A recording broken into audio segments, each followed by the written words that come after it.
Di dalam kitab Fadailul Khamsah min Sihahis Sittah Juz 2 halaman 261. Jadi pernah diriwayatkan, Pak, datanglah 3 orang pendeta Yahudi menghadap kepada Khalifah Umar bin Khattab radhiyallahu anhu. Apa kata 3 pendeta Yahudi ini? Wahai Amirul Mukminin, kami bertiga datang ingin bertanya kepadamu beberapa hal. Apabila engkau bisa menjawab pertanyaan kami, maka kami bertiga masuk Islam.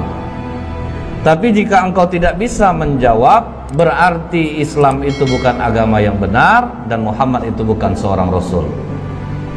Jadi jaminannya, Pak, kalau Umar bisa jawab, mereka masuk Islam.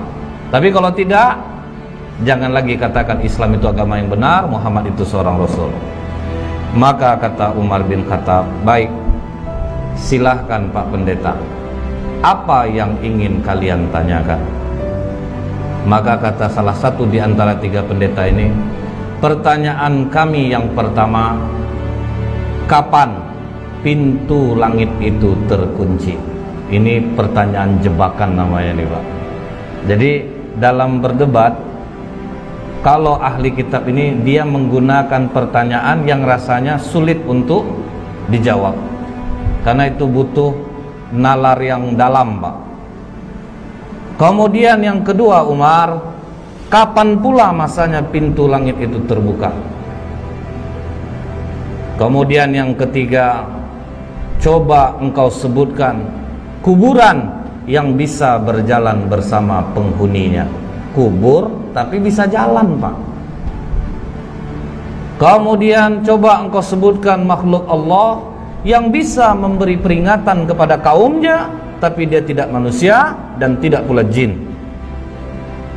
Bisa ngasih nasihat, tapi bukan manusia, bukan pula jin. Kemudian Umar, coba engkau sebutkan 5 makhluk Allah yang berjalan di muka bumi, tapi tidak dilahirkan oleh induknya. Kemudian Umar, coba engkau jelaskan kepada kami kisah pemuda-pemuda yang mempertahankan imannya dan mereka bersembunyi di dalam gua.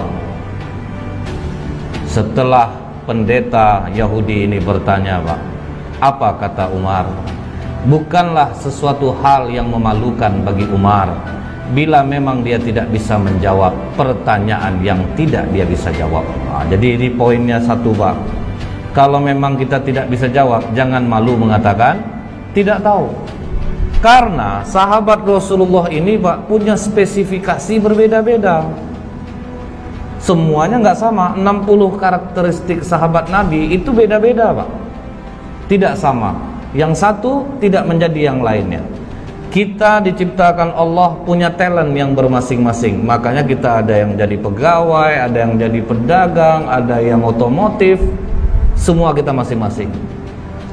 Maka kata Umar, kalau bertinju kalian sama aku masih kurang orangnya ini.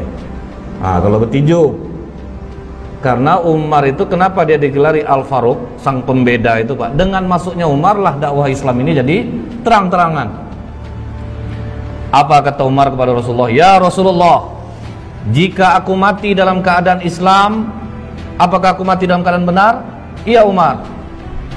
Jika aku hidup dalam keadaan Islam, apakah aku juga hidup dalam keadaan benar? Iya Umar. Kalau begitu tidak perlu sembunyi lagi Rasulullah, keluar kita semuanya. Jadi Hamzah di depan, Umar di belakang, jalan menuju Ka'bah. Terdiamlah semua orang Quraisy. Maka Umar dekati seluruh orang Quraisy itu. Siapa yang ibunya ingin menjadi nangis? Siapa yang istrinya ingin menjadi janda? Siapa yang ingin anaknya menjadi yatim, berdiri, lawan aku. Nggak ada yang mau, Pak. Karena tahu Umar itu tahan berantem dari pagi sampai sore, 1 lawan 5, masih mampu dia. Jadi agak jiper juga jadinya pendeta Yahudi ini, Pak. Tapi kata Umar, bagian dari kami ada yang gak mudah menjawab pertanyaan ini. Kalau memang ada ya sudah, ajukan saja. Dipanggil oleh Umar, Salman.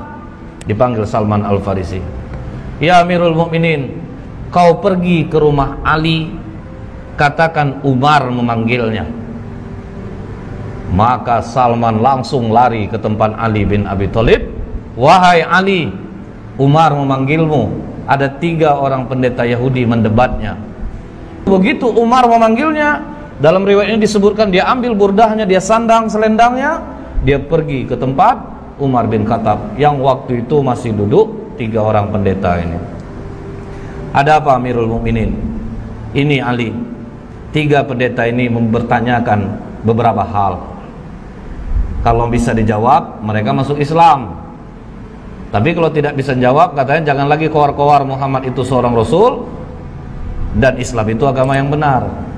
Maka kata Ali, silahkan Pak Pendeta, coba diulangi lagi pertanyaannya. Maka kata pendeta ini, yang pertama Ali, kapan langit itu pintunya terkunci atau langit itu digembok oleh Allah, itu kapan? Maka kata Ali, asyirku billah, syirik kepada Allah. Jika kalian mempersekutukan Allah, seluruh amalan tidak naik ke langit. Itulah makna langit terkunci. Kemudian Ali, kapan pintu langit itu dibuka oleh Allah? Di saat engkau mengucapkan la ilaha illallah. Ketika engkau tidak menyekutukan Allah, engkau mengakui Allah itu satu, pintu langit akan terbuka. Kemudian Ali, coba engkau sebutkan kubur yang bisa berjalan bersama penghuninya. Maka kata Ali, yang kalian tanyakan ini adalah Yunus bin Matta, Nabi Yunus alaihissalam. Ketika Nabi Yunus berdakwah di kaumnya, nama kaum Nabi Yunus ini Pak, Nineveh Pak, didakwahi tauhid, rajanya mencemooh, kemudian masyarakatnya mencemooh, tidak ada yang mau nerima dakwah Nabi Yunus. Maka Nabi Yunus memohon kepada Allah, Allah kasih waktu 40 hari akan diturunkan azab. Sampai hari ke-39 tidak ada tanda-tanda azab Allah turun. Nabi Yunus putus asa.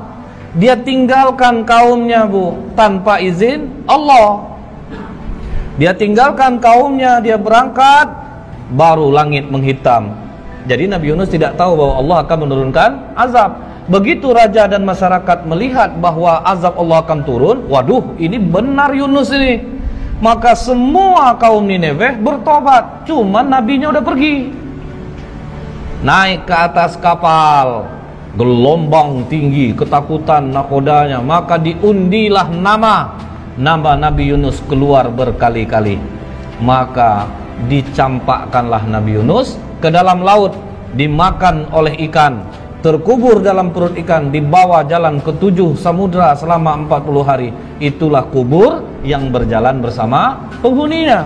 Karena Allah katakan dalam surah As-Saffat 143, falaula annahu kana minal musabbihin, maka sekiranya Nabi Yunus tidak termasuk orang yang banyak berzikir, bertasbih kepada Allah, jadi dalam perut ikan itu menyesal Nabi Yunus.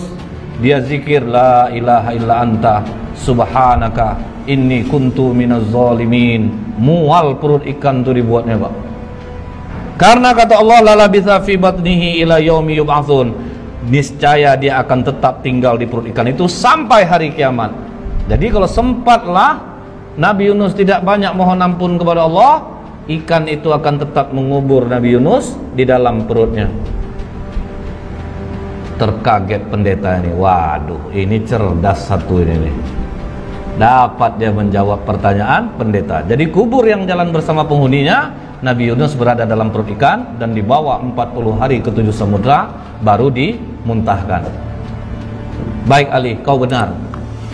Kemudian Ali, coba engkau sebutkan makhluk Allah yang bisa memberi nasihat kepada kaumnya tetapi dia bukan manusia dan bukan pula jin. Maka kata Ali, ketika Nabi Sulaiman dan bala tentaranya sampai di lembah semut, hatta idza atau ala wadin namli qalat namlatu ya ayyuhan nablu dkhulu masakinakum. Jadi ada seekor semut Pak, dia komandoi kawan-kawannya, wahai para semut, masuklah kalian ke dalam sarang-sarang kalian, karena la yahtimannakum Sulaimanu wa junuduh, nanti kalian akan terinjak oleh Sulaiman dan bala tentaranya. Nah, inilah makhluk Allah yang bisa memberi nasihat kepada kaumnya, tetapi dia bukan manusia dan bukan pula jin. Wah, terjawab lagi. Oke Ali, coba engkau sebutkan 5 makhluk Allah yang berjalan di muka bumi tapi tidak dilahirkan oleh induknya. Maka kata Ali, Adam alaihissalam, Siti Hawa, onta Nabi Soleh itu keluar dari batu, Pak, tidak dilahirkan oleh induknya. Kemudian tongkat Nabi Musa yang berubah menjadi ular, ular itu juga tidak dilahirkan oleh induknya. Kemudian kambing pengganti leher Nabi Ismail, itu pun tidak dilahirkan oleh induknya. Akhirnya 2 di antara 3 pendeta ini langsung menyatakan asyhadu alla ilaha illallah wa asyhadu anna muhammadar rasulullah. Oh tunggu, kata satu pendeta lagi, 2 kawanku mungkin sudah terpengaruh oleh jawabanmu Ali, tapi masih ada satu lagi yang belum terjawab. Coba engkau ceritakan kisah pemuda yang bersembunyi dalam gua untuk mempertahankan imannya. Baik, akan aku terangkan seperti apa yang ada dalam Al-Quran, kata Ali. Kalau dari Al-Quran kami sudah dengar Ali, kami ingin engkau detail menerangkannya seperti apa yang disampaikan Rasulullah kepadamu. Maka kata Ali, kalau begitu benarkan duduk kalian. Malah ditantang, Pak. Jadi dia ingin mengungkap Ali itu ceritanya itu yang detail. Maka kata Ali, silahkan, dari mana kalian ingin menanyakan?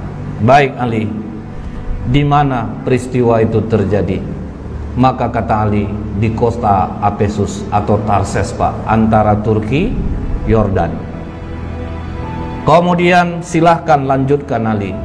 Jadi dulunya, kata Ali, kota Apesus ini dikuasai oleh raja yang sangat baik.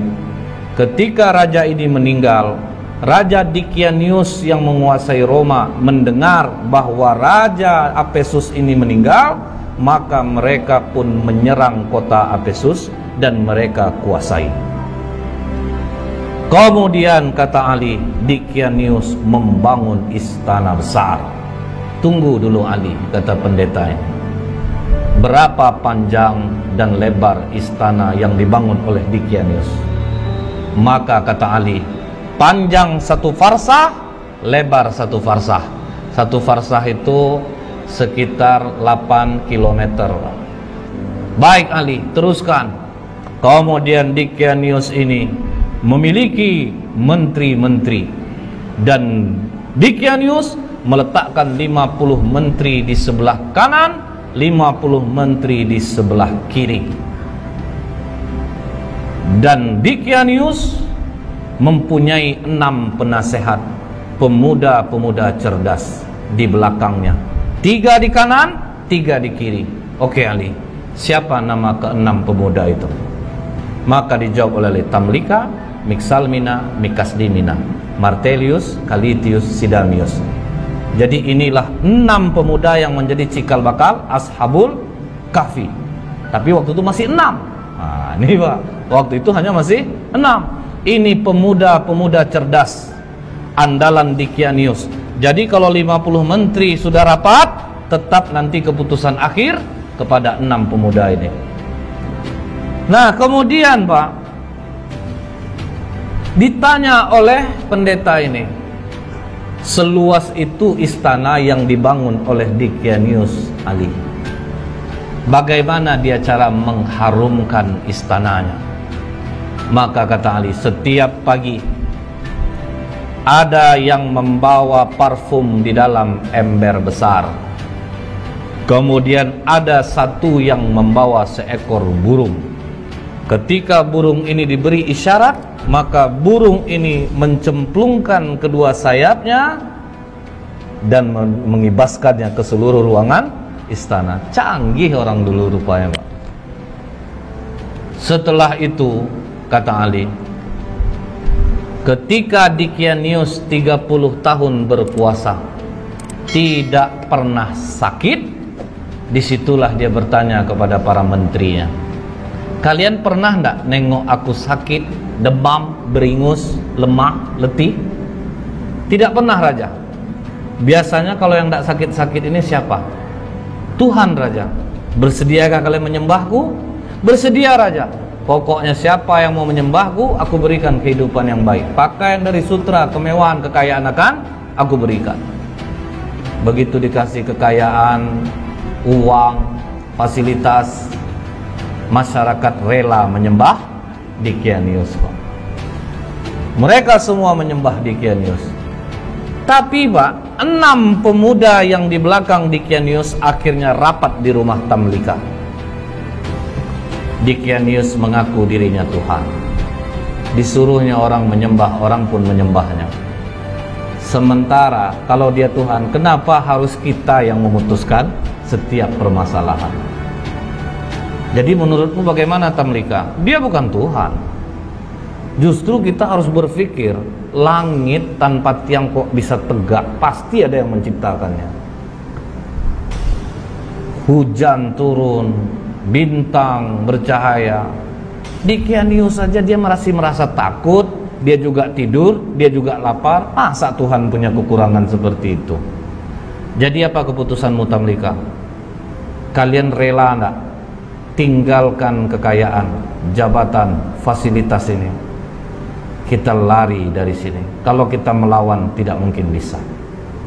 Kita lari dari sini untuk mencari Tuhannya langit dan bumi ini. Apakah kalian rela untuk miskin bersamaku? Kalian tinggalkan jabatan, kesenangan kalian, fasilitas ini? Kami rela Tamlika. Itu makanya dikatakan, siapa yang menghafal 10 ayat awal suratul Kahfi, maka dia akan terbebas dari godaan Dajjal. Karena apa Pak? Ini mengingatkan kita, waduh, ini pemuda-pemuda kaya, cerdas, rela kehilangan harta, jabatan untuk tauhid. Berani mereka tinggalkan. Akhirnya mereka pun pergi berenam, diam-diam, dan semua harta ditinggalkan. Mereka sempat menjual kurma Pak. Kurma itu dijual sebanyak 3 dirham. Uang 3 dirham ini dibawalah lari. Cukup jauh mereka berjalan, sampailah mereka berjumpa dengan seorang pengembala yang memiliki seekor anjing. Maka kata pendeta ini, siapa nama anjing itu? Maka dijawab Ali, namanya Kitmir. Kemudian apa kata pengembala ini? Tuan-tuan, dari wajah tuan-tuan, aku yakin tuan-tuan ini bukan orang miskin, pasti dari bangsawan. Jadi karena apa? Orang-orang senang ini kelihatan dia dari wajahnya. Kemudian betul kata Tamlika, kami ini 6 penasehat Dicanius. Dia mengaku dirinya Tuhan dan kami tidak mengaku itu. Makanya kami meninggalkan kerajaan. Kami tinggalkan semua pangkat jabatan kami. Karena tidak pernah kami berjalan seperti ini. Lihat, kaki pun sudah luka-luka Pak. Orang manja jalan berkilo-kilo, habis kaki luka. Apa kata pengembala ini? Tenang tuan-tuan, aku mengetahui tempat persembunyian yang baik. Izinkan aku beserta kalian. Makanya jadi 7 dengan pengembala ini. Dikembalikannya lah gembalaan dia kepada tuannya, maka dia dan anjingnya ikutlah pemuda-pemuda kepercayaan raja tadi. Kemana mereka dibawa Ali? Dijawab oleh Ali, ke Bukit Naglus yang di bawahnya ada gua yang namanya Khemara. Maka begitu mereka mau masuk gua tersebut, sempat mereka mandi di mulut gua. Jadi mulut gua itu ada air terjunnya Pak. Jadi memang susah untuk diketahui orang. Sempat mereka mandi, masuk ke dalam, duduk, golek sana, golek sini, golek sana, sampai terang hari. Hari sudah pagi. Kita lapar. Siapa yang akan mencari makanan? Makanan hanya ada di tempat kerajaan. Berarti sangat jauh kita pergi berjalan ini. Siapa yang mau pergi? Karena Tamlika ketua rombongan, biar aku yang ke sana. Hati-hati Tamlika, jangan sampai engkau tertangkap Dickianius. Begitu Tamlika keluar dari mulut gua, sudah mulai terkejut dia, Pak, karena air terjunnya sudah tidak ada. Tapi terus dia bawa uang 3 dirham ini, jalan terus sampai di gerbang kota. Mulai heran dia, Pak, kenapa berbeda betul kota ini? Apa aku salah masuk? Akhirnya masuk dia di tempat orang menjual roti. Begitu sampai di tempat orang jual roti, ditanya harga roti berapa? 1 dirham. Dia kasih uang dirhamnya. Begitu dia memberi uang dirhamnya, langsung ditahan tangannya oleh penjual roti. Kau menemukan barang kuno ya? Tidak, itu uang biasa. Uang aku hasil dari menjual kurma kemarin. Jangan bohong. Raja Abdurrahman hanya mengambil 5% dari barang kuno yang ditemukan. Tambah kaget Tamlika, Pak. Loh, nama rajanya kok beda?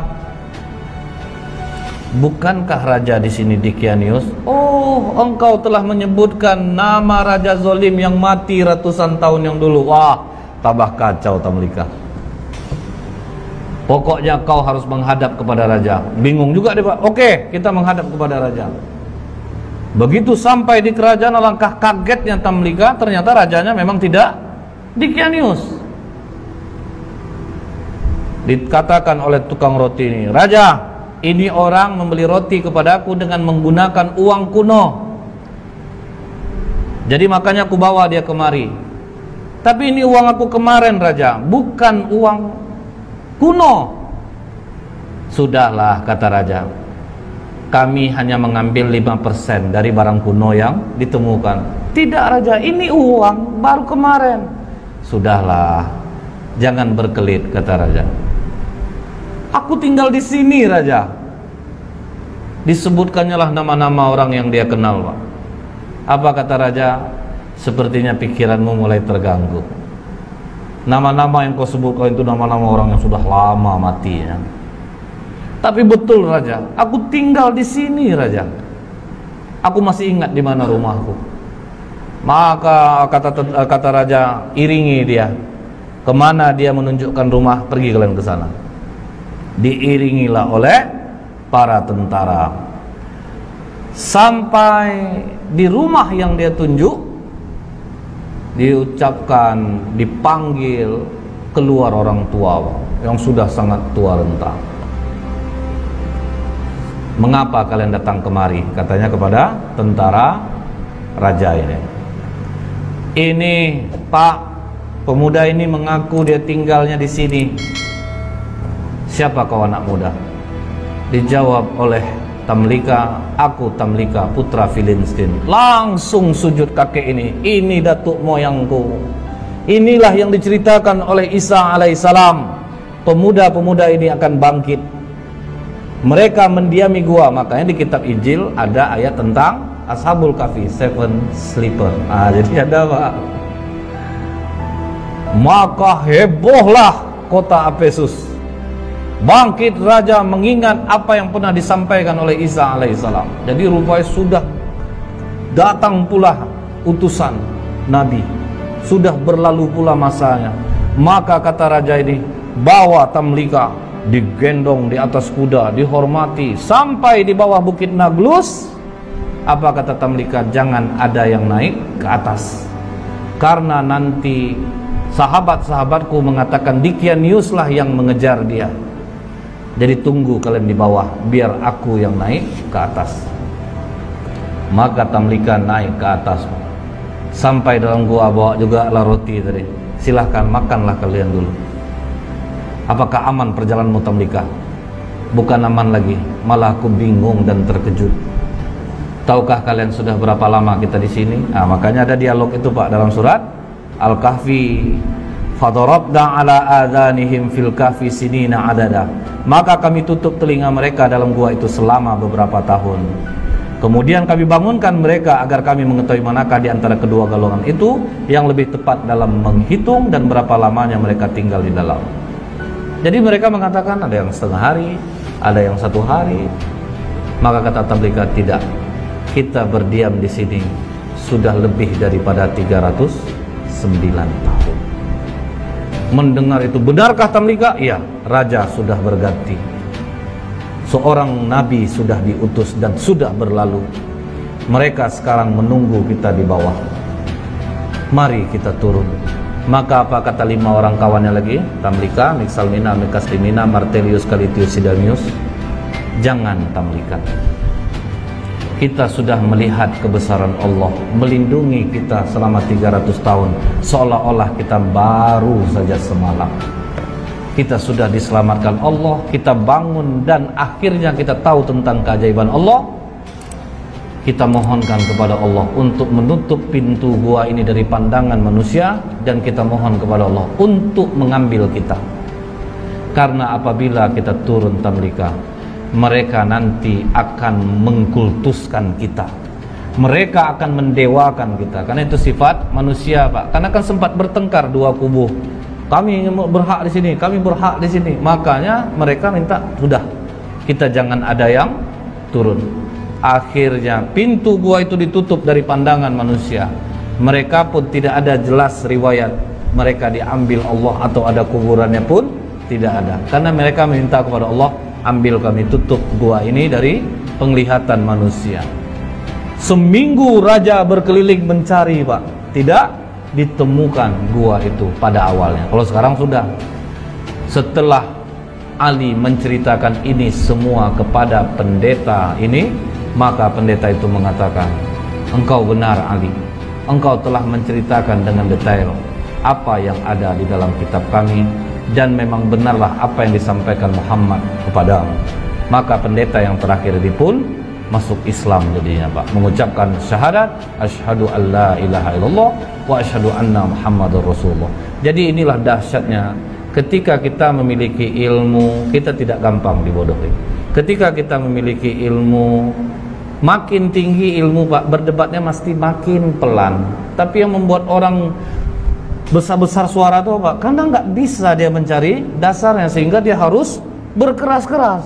Tapi lihat sikap Ali, dia dengan lembut, dia terangkan satu persatu, dia dakwahi dengan kecerdasannya, sehingga ketiga pendeta ini pun luluh dengan dialog ilmiahnya dengan Ali bin Abi Thalib. Jadi memang kita ini diciptakan Allah lain-lain bidang, lain-lain keahlian. Tidak bisa orang ini menjadi orang yang lain. Semua kita sudah diberikan kelebihan oleh Allah. Itulah salah satu pelajaran dari Umar, dari Salman, dari Ali bin Abi Thalib radhiyallahu anhu.